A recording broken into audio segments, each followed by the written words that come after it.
अस्सलामुअलैकुम वरहमतुल्लाहि वबरकातुहू। अल हिलाल एकेडमी के इस यूट्यूब चैनल पर मैं आप तमाम ही असातिज़ा का इस्तक़बाल करता हूँ। तो आज के इस वीडियो में हम पर्सपेक्टिव्स ऑफ एजुकेशन के एक अहम उन्वान वुड्स डिस्पैच 1854 की जो तालीमी पॉलिसी थी उससे मुतालिक कुछ मालूमात हासिल करने की कोशिश करेंगे और इससे रिलेटेड जो पिछले DSCs में जो सवालात पूछे गए हैं उसको भी सॉल्व करने की कोशिश करेंगे। तो वीडियो काफ़ी इंटरेस्टिंग होने वाला है, तो इस वीडियो को आखिर तक देखिए और इस वीडियो के आखिर में चंद सवालात भी है जो पिछले DSC में पूछे गए हैं। आप जो है इस वीडियो को मुकम्मल तौर पर देखकर उसको जो है हल करने की कोशिश करिए। तो ये जो पॉलिसी है वुड्स डिस्पैच, ये काफ़ी अहमियत के हामिल है क्योंकि ये वो पहली पॉलिसी थी जिसमें तालीम को आम करने के लिए, अवाम तक तालीम को पहुंचाने के लिए, मास एजुकेशन को किस तरीके से जो है बढ़ावा दिया जा सकता है उसके लिए सिफारिशात जो इसमें पेश की गई थी। तो इसलिए इसको Magna Carta of Indian education कहा जाता है। मैग्ना कार्टा का मतलब है इम्पोर्टेंट डॉक्यूमेंट, तो इसलिए इसको जो है important document of Indian education कहा जाता है। ठीक है, तो क्या थी ये पॉलिसी, किस तरीके से इसको बनाया गया था, आइए अब हम इसको आगे एक एक करके देखेंगे। तो सबसे पहले ये बात जान लीजिए कि ब्रिटिश जो ईस्ट इंडिया कंपनी थी उसको ब्रिटिश पार्लियामेंट की तरफ से, बरतानिया की पार्लियामेंट की तरफ से हर 20 साल में चार्टर एक्ट दिया जाता था। उस चार्टर एक्ट में बतलाया जाता था कि आपको यहाँ पर किस तरह जो है गवर्न करना है, किस तरह आपको जो है यहाँ पर रूल करना है, क्या क्या उसूल होंगे। तो सबसे पहले जो 1813 का जो चार्टर एक्ट था उसमें पहली मर्तबा तालीम के लिए 1 लाख रुपए जो है मख्तस किए गए। उससे पहले के जो चार्टर एक्ट थे उसमें तालीम की ज़िम्मेदारी ईस्ट इंडिया कंपनी को नहीं दी गई थी। तो 1813 के चार्टर एक्ट में पहली मर्तबा तालीम के लिए 1 लाख रुपए मख्तस किए गए। फिर जब उसको 20 साल में, जैसा मैंने अभी बताया कि हर 20 साल में चार्टर एक्ट को रिन्यूअल किया जाता था, तो जब 1833 में उसको रिन्यूअल किया गया तो वो 1 लाख रुपए के बजट को बढ़ाकर 10 लाख रुपए कर दिया गया। अब ईस्ट इंडिया कंपनी की जिम्मेदारी है कि वो हर साल जो है तालीम पर जो है 10 लाख रुपए खर्चा करे। लेकिन जब ये चार्टर एक्ट 1853 यानी उसके बाद 20 साल बाद जब ये रिन्यूअल के लिए ब्रिटिश पार्लियामेंट में पहुंचा तो एक जो है बड़ी और मुस्तकिल तालीमी पॉलिसी की जो है ज़रूरत महसूस की गई और इसी ज़रूरत को पूरा करने के लिए ब्रिटिश हुकूमत की तरफ से एक पार्लियामेंट्री कमेटी बनाई गई ताकि हिंदुस्तान की जो तालीमी हालत है उसका जायज़ा लेकर उसके इम्प्रूवमेंट के लिए, उसकी तरक्की के लिए जो है कुछ सिफारिशात पेश की जा सके। तो एक जो कमेटी बनाई गई थी पार्लियामेंट्री कमेटी, वो हिंदुस्तान के तालीमी हालात का तफसीली जायज़ा लेती है और हिंदुस्तानी तालीम से मुताल्लिक़ जो माहिरीन थे, जैसे मार्शल मैन हो गए, विल्सन हो गए, हॉलीडे हो गए, कैमरॉन हो गए और डफ हो गए, ये वो माहिरीन थे जो हिंदुस्तानी तालीमी निज़ाम से अच्छी तरीके से वाकिफ़ थे। ये पहले घूम चुके थे हिंदुस्तान को। तो जो कमेटी के मेंबर्स थे वो इनसे भी जो है राय मशवरे हासिल किए और उसके बाद एक अपनी जो रिपोर्ट तैयार करके बरतानवी पार्लियामेंट को वो जो है पेश कर दिए। उसके बाद इस रिपोर्ट पर पार्लियामेंट में बहस व मुबाहिसे हुए और जो है बहस व मुबाहिसे होने के बाद एक पॉलिसी तरतीब दी गई और उस पॉलिसी को जो है 1853 के चार्टर एक्ट में उस पॉलिसी को शामिल कर लिया गया। अब जब वो चार्टर एक्ट हिंदुस्तान पहुंचा तो उस वक्त जो ईस्ट इंडिया कंपनी के जो बोर्ड ऑफ कंट्रोल था उसके जो सदर थे चार्लेस वुड थे। चार्लेस वुड ने जो चार्टर एक्ट 1853 में जो पॉलिसी शामिल की गई थी उस पॉलिसी का ऐलान जो है 19 जुलाई 1854 को किया। इसी के नाम से इस पॉलिसी का भी नाम रख दिया गया चार्लेस वुड 1854। तो डेट याद रख लीजिए, इंपॉर्टेंट है। 19 जुलाई 1854 को इस पॉलिसी को जो है का ऐलान कर दिया गया चार्लेस वुड के ज़रिए। आइए अब हम देखेंगे कि वुड्स डिस्पैच की सिफारिशात क्या क्या थी। तो सबसे पहले इस तालीमी पॉलिसी की ये खुसूसियत थी कि ये पहली तालीमी पॉलिसी थी जिसमें हिंदुस्तान में जो हम तालीम देंगे तो उसके मकासद क्या होंगे ये हुकूमत की तरफ से जो है तय किया गया। इसमें पहली मर्तबा तालीम से मुतालिक जो है मकासद जो है पेश किए गए। अब तक तालीम से मुतालिक किसी भी किस्म के जो है मकासद पेश नहीं किए गए थे। ये पहली तालीमी पॉलिसी थी जिसमें तालीम से मुतालिक जो है मकासद जो है पेश किए गए थे। तो सबसे पहली जो इसमें मकसद था वो था हिंदुस्तानियों के रहने सहने के म्यार को बढ़ाना, यानी स्टैंडर्ड ऑफ लिविंग हिंदुस्तानियों के जो है बढ़ाने की जो है इसमें जो है बात कही गई। दूसरा मकसद ये था तालीम का कि तालीम के ज़रिए हिंदुस्तानियों की ज़हनी तरक्की हो, उनके सोच के मियार को बढ़ाया जाए और हिंदुस्तान में जो है मगरबी साइंस को फ़रोग़ दिया जाए और मादी खुशहाली को जो है फ़रोग़ दिया जाए। ये तालीम के मक़ासिद जो है उस वक्त तय किए गए थे। इसके अलावा अखलाक़ी नशोनुमा करना और जो है ईस्ट इंडिया कंपनी के लिए मज़दूर तैयार करना, ये जो है वुड्स डिस्पैच में जो है तालीम के मक़ासिद जो है रखे गए थे। उसके बाद जो सबसे मेन रिकमेंडेशंस थी जो अक्सर इम्तिहान में पूछा जाता है वो है डिपार्टमेंट ऑफ पब्लिक इंस्ट्रक्शन का क़याम। ठीक है, DPI अवामी हिदायत का महकमे को जो है क़ायम करना, ये वुड्स डिस्पैच के जो है सिफारिशात में एक सिफारिश थी।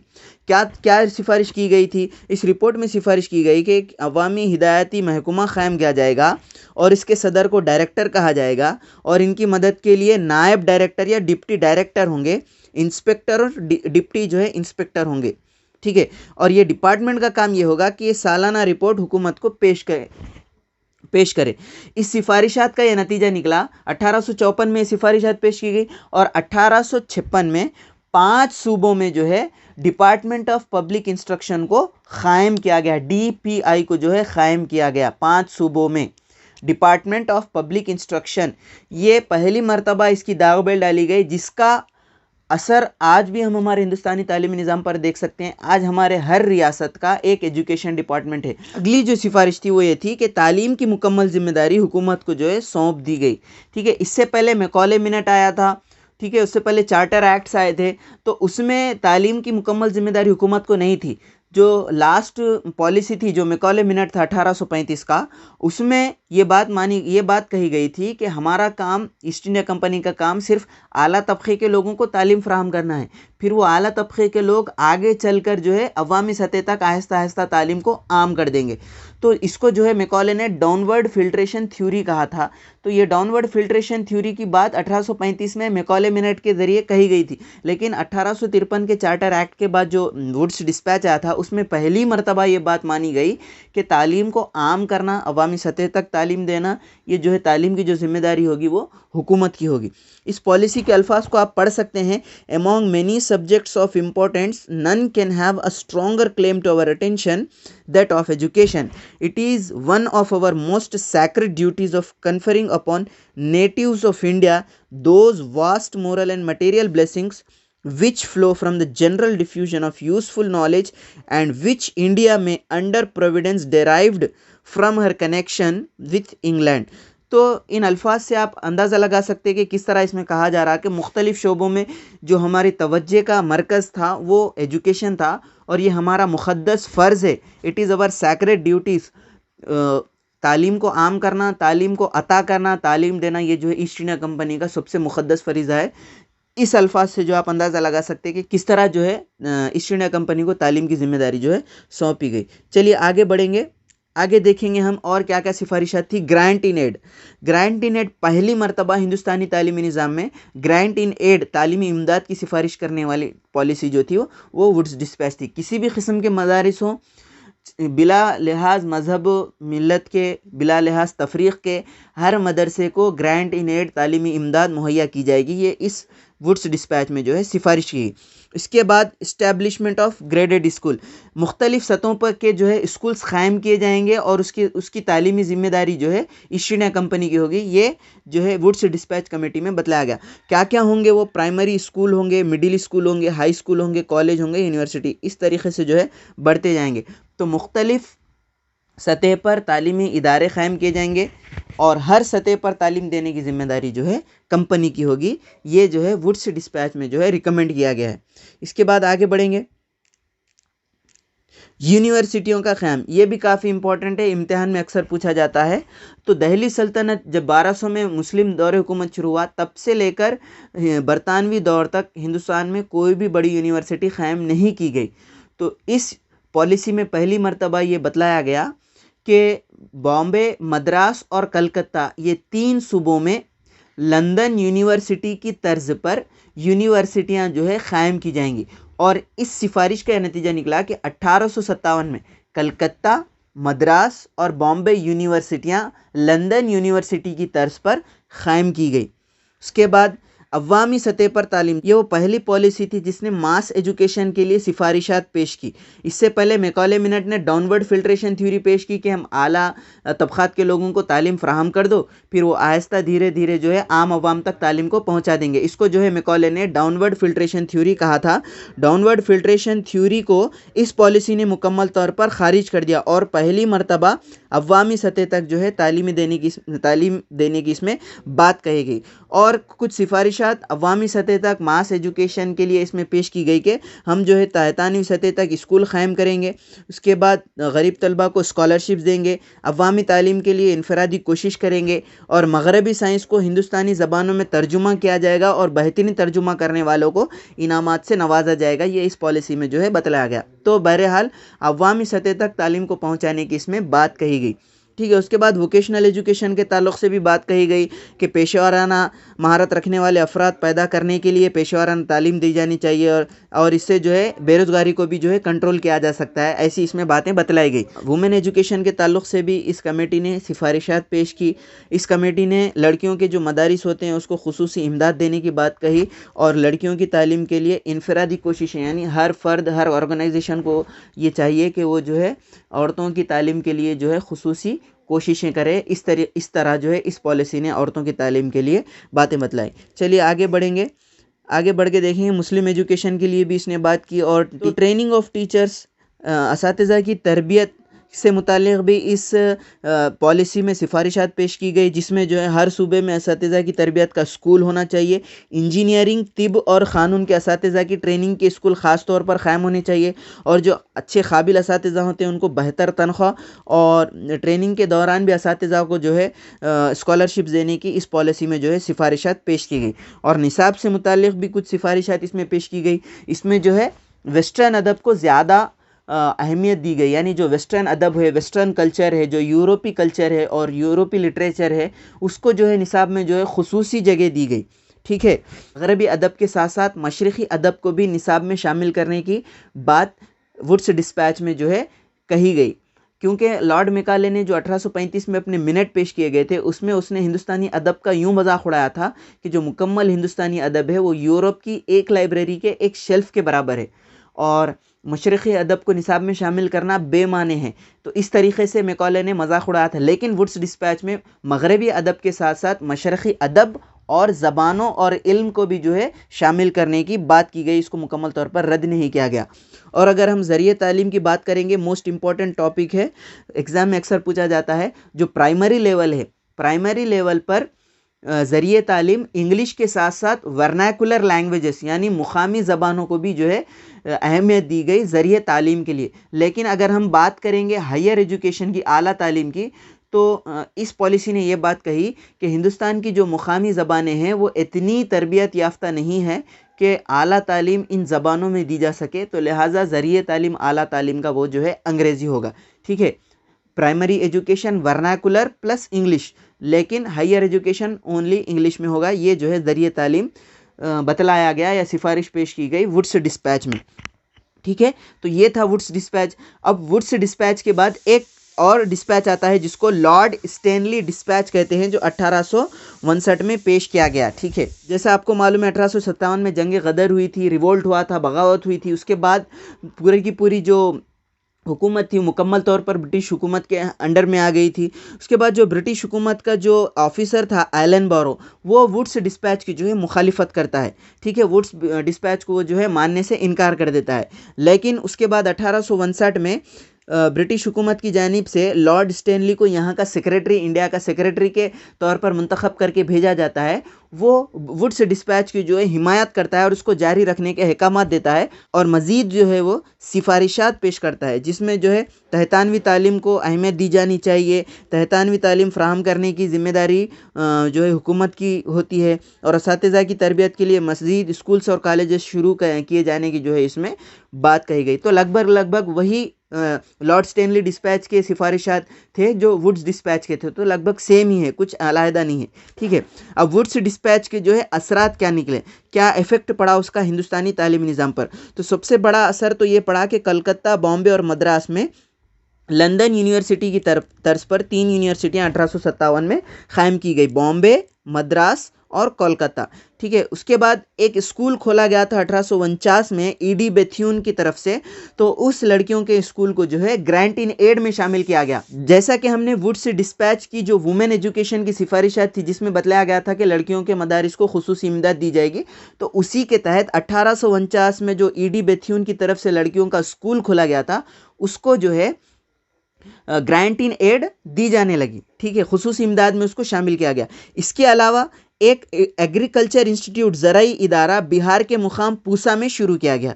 उसके अलावा इंजीनियरिंग इदारा रोरकी के मुकाम पर जो है शुरू किया गया। एक इंजीनियरिंग इदारा, इंजीनियरिंग इंस्टीट्यूट रोरकी के मुकाम पर शुरू किया गया, जिसको आज हम आईआईटी रोरकी के नाम से जो है जानते हैं। तो ये थे उसके असरात। एक तो कलकत्ता, बॉम्बे, मद्रास में लंदन यूनिवर्सिटी की तर्ज पर यूनिवर्सिटियाँ कायम हुई, और ईडी बेथ्यून जो मदरसा था, स्कूल था लड़कियों का, उसको गवर्नमेंट एड में शामिल किया गया, खुसूसी उसको एड दी गई। उसके बाद जो ज़राई इदारा था बिहार का, वो कायम किया गया पूसा में।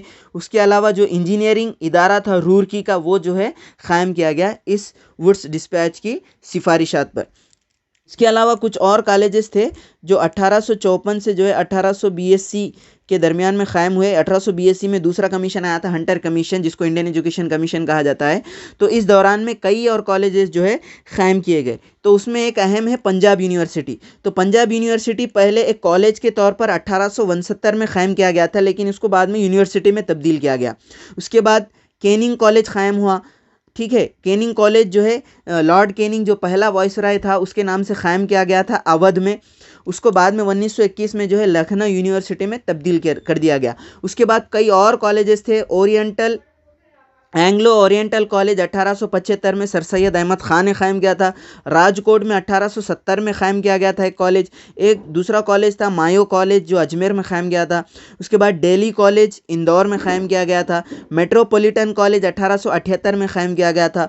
सिटी कॉलेज 1879 में कायम किया गया था। और अल्बर्ट कॉलेज 1881 में कायम किया गया था। तो ये कॉलेजेस थे, अक्सर आप पूछे जाते हैं एग्जाम में, तो नाम याद रख लीजिए। 1875 में Oriental Anglo Oriental College sir Syed Ahmad Khan ने कायम किया था। राजकोट कॉलेज 1870 में कायम हुआ था। 1872 में मायो कॉलेज, 1876 में दिल्ली कॉलेज, दिल्ली नहीं है ये, दिल्ली DALLY दिल्ली कॉलेज, और 1878 में मेट्रोपॉलिटन कॉलेज, और 1879 में सिटी कॉलेज, और 1881 में अल्बर्ट कॉलेज। ये कुछ कॉलेजेस थे जो उस कमीशन 1854 के कमीशन के पॉलिसी के बाद जो है कायम किए गए थे। अब कुछ सवालात को हल करेंगे जो पिछले एग्जाम्स में पूछे गए थे। तो which of the following is described as Magna Carta of Indian education. जैसा मैंने पहली स्लाइड में रखा था, जो वुड्स डिस्पैच है उसको Magna Carta of Indian education कहा जाता है। तो इसका जवाब, सही जवाब है वुड्स डिस्पैच। उसके बाद अगला सवाल है, one of the following is the first Indian university established on the lines of western system of education.